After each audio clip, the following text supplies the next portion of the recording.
بسم الله الرحمن الرحيم.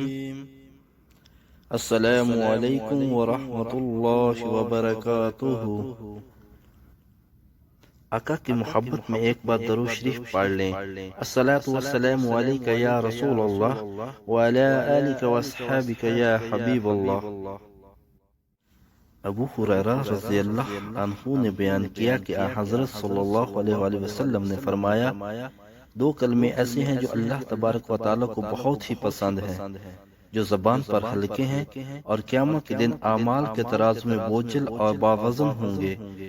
وہ کلمات مبارکہ یہ ہیں: سبحان اللہ و بحمدہ، سبحان اللہ العظیم.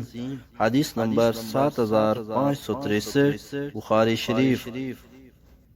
اگر ہو سکے تو اپنے والدین اور آقا کی ساری امت کے صالح ثواب کے لیے اس حدیث کو زیادہ سے زیادہ شیئر کریں.